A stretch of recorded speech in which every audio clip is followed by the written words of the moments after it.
Halo Bro Bre, kembali lagi bersama gue ABC Movie. Kali ini kita akan ngebahas film yang berjudul The Wolf's Call. Film ini adalah film produksi Prancis tahun 2019 ya Bro Bre, yang bertema kapal selam.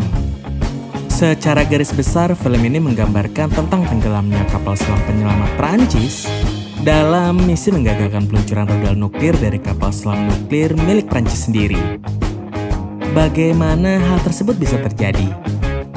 Oke, sebelum kita ke alur ceritanya Bro Bre, jangan lupa tombol merahnya itu dirubah menjadi warna abu-abu dulu ya Bro Bre. Thank you Bro Bre, terima kasih banyak ya. Tanpa berbasa-basi panjang kali lebar kali tinggi sama dengan luas, kita langsung aja ke alur ceritanya Bro Bre. Let's go! Yeah!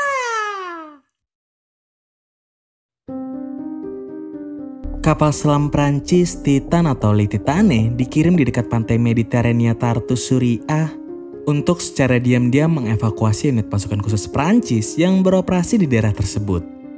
Rencananya mereka akan melakukan titik temu di kedalaman laut sehingga pasukan khusus menyiapkan alat selamnya. Kapal selam itu beroperasi di bawah komando Kapten Grandchamp dan pejabat eksekutif D'Orsay. Petugas ahli sonar kapal selam Chantirai Desok yang dijuluki Telinga Emas mendapati keberadaan kapal fregat Iran, salah satu jenis kapal perang yang sedang berpatroli di sekitar situ. Untuk menghindari deteksi dan serangan balik dari fregat, D'Orsay menginstruksikan penjemputan dalam mode siluman dengan laju yang sangat tenang. Tak lama Shock menemukan kontak sonar yang gak dikenal. Lalu dia dan petugas analisis akustik bawah air Feller mengklasifikasikan suara tersebut sebagai paus sperma yang terluka. Kemudian pasukan khusus diketemukan oleh teroris Al-Jadida dan mereka terlibat baku tembak. Tapi berhasil menghindarinya dan mulai menyelam ke titik penjemputan.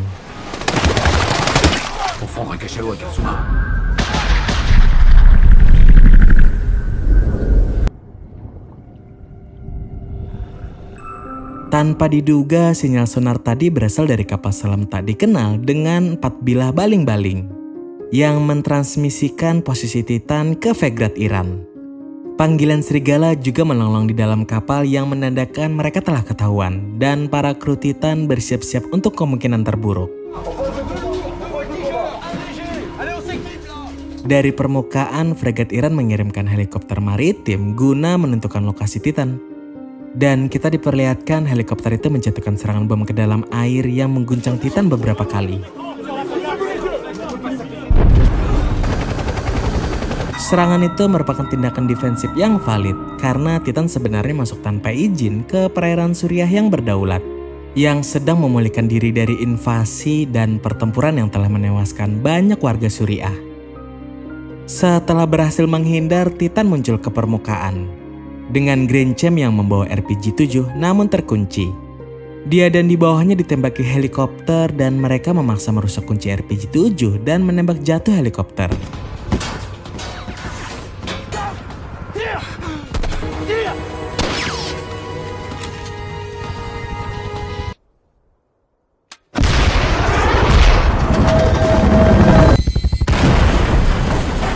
Di saat yang bersamaan, pasukan khusus berhasil memasuki Titan melalui lubang torpedo dan kembali ke pangkalan. Ketika pulang ke rumah, Shock masih kepikiran suara kapal selam 4 bilah dan mencarinya di internet, tapi nggak ada datanya. Para kru Titan pun merayakan keberhasilan misi dengan berpesta. Shock juga meminta maaf kepada Grandchamp karena salah mengklarifikasi dan berjanji akan menemukan kapal selam yang nggak dikenal itu. Kemudian Shock mendatangi Komandan Cira, Departemen Khusus Analisis Akustik Bawah Air Angkatan Laut Prancis, untuk menganalisis data dari sonar yang gak dikenal yang menurutnya dari kapal selam. Namun karena tidak ada di database, Komandan menyatakannya sebagai drone dan menyalahkan klasifikasi cacat Shock. Hal yang sama juga terjadi di kantor Admiral Alfos. Grandchamp dan D'Orsay mendapat teguran dari Laksamana karena memprovokasi krisis di Suriah dengan klasifikasi cacat. Lalu ada kabar Rusia mengancam Prancis dengan peringatan bom setelah Prancis ikut campur dalam perang Rusia-Finlandia. Akibatnya Alfos akan mengirimkan satuan tugas ke Laut Baltik untuk mendukung Finlandia. Dan Grandchamp ditugaskan memimpin kapal selam balistik nuklir Formidable. Sementara Titan akan dikomandoi D'Orsay. Belum menyerah, Shock pun kembali ke ruangan Komandan Chira yang kosong. Dengan telinga emasnya, dia membobol password komputer dari suara ketikan keyboard yang dia dengar. Lalu dia menemukan bahwa yang menganalisis menjadi drone adalah Fourier Transform. Setelah mencari informasi dari pemilik toko buku Fourier Transform yaitu Diana, ternyata mereka tidak punya rujukannya. Gagal mendapat informasi, tapi Shock malah dapat Diana. Musicien? J'aurais dû deviner. Non, je suis pas musicien, je suis un naga. Dia juga baru ingat kalau selain di database, informasi analisis sonar juga disimpan secara fisik. Shock pun mencarinya di ruang arsip dan menemukannya sebagai suara dari baling-baling 4 bilah, kapal selam rudal balistik Timur 3 Rusia yang telah lama dihentikan operasionalnya. Sayangnya aksinya ketahuan Komandan Chira karena tindakannya ilegal. Dia juga sempat ditahan sebentar sebelum komandan mengakui kebenaran analisis Shock. Dan dia akan ditugaskan mendampingi Granchem di kapal Formidable. Tapi sebelum itu, Shock dites dulu buat mengklarifikasikan suara bawah air level rumit di hadapan komandan dan Laksamana, di mana dia berhasil menganalisisnya dengan sempurna. Et 5 dauphins, donc 2 bébés.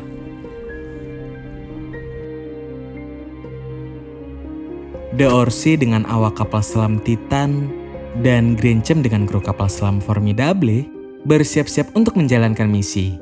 Namun di detik terakhir, Shock gagal berangkat karena ditemukan kandungan kanabis dalam sampel urinnya. Dan Granchem tidak mau menentang keputusan dokter. Sambil menyaksikan kepergian Formidable, Shock menyalahkan dirinya karena sempat menghisap Ginji bersama Diana sebelum hari keberangkatan. Setelah membuang seragamnya, suara alarm terdengar di seluruh markas. Peringatan itu berasal dari tembakan nuklir R-30 Rusia ke arah Prancis.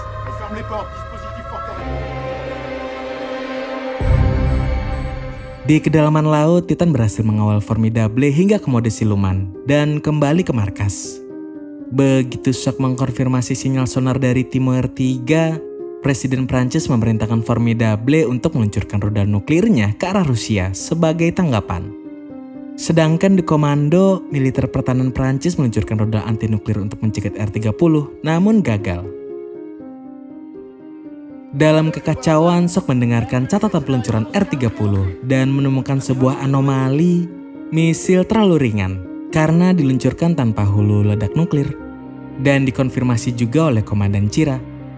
Kemudian Laksamana menggelar rapat darurat bersama Komandan Chira dan Shock.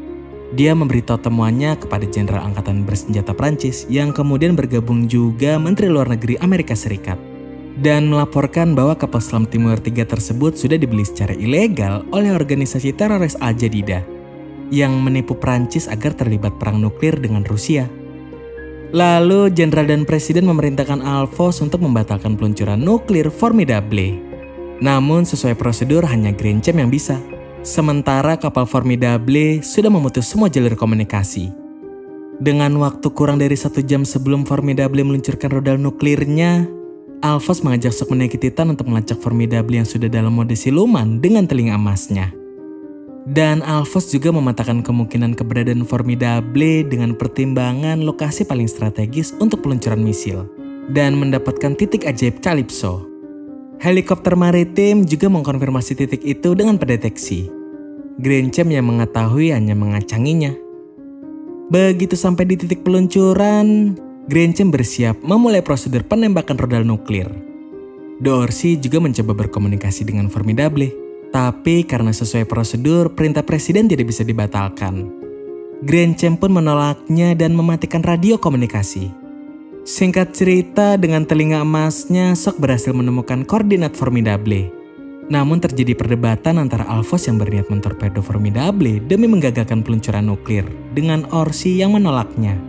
Akhirnya, D'Orsay memilih untuk mendatangi Formidable menggunakan kendaraan bawah air dan mencoba berkomunikasi lagi. Namun dia terbunuh ketika Granchem meluncurkan torpedo ke Titan untuk mencegah upaya mereka menggagalkan peluncuran misilnya. Engagez le Titan!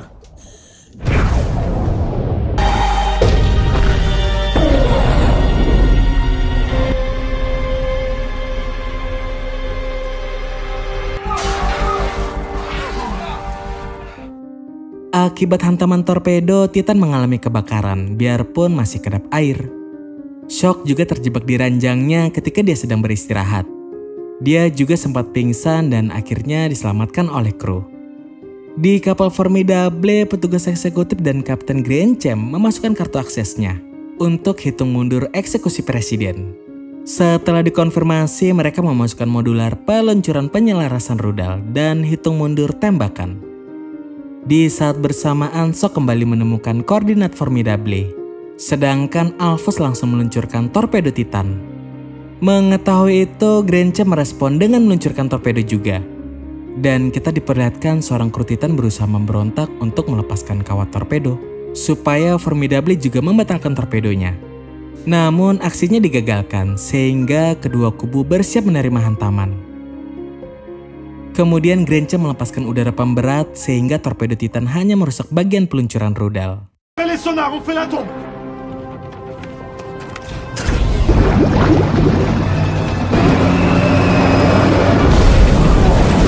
Sedangkan rudal Formidable meledak di badan Titan dan menenggelamkannya.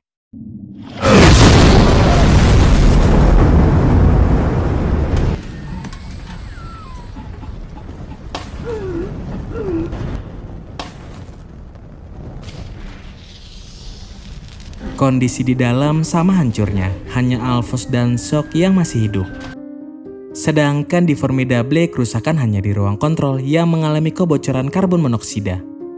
Kemudian Greenchamp memerintahkan evakuasi dari sana dan dengan sisa tenaganya dia mendengar panggilan darurat dari Shock yang meminta mempercayainya karena bagaimanapun kemungkinan itu adalah panggilan terakhirnya sebelum mati bersama Titan. Dengan nafas terakhirnya, Greenchamp melepaskan papan peluncuran nuklir untuk mencegah misil diluncurkan.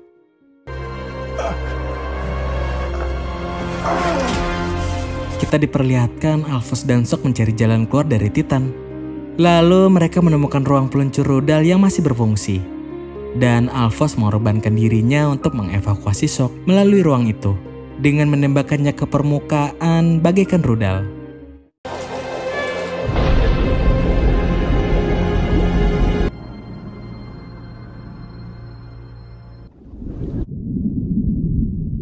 Sementara dirinya sendiri ikut tenggelam bersama Titan.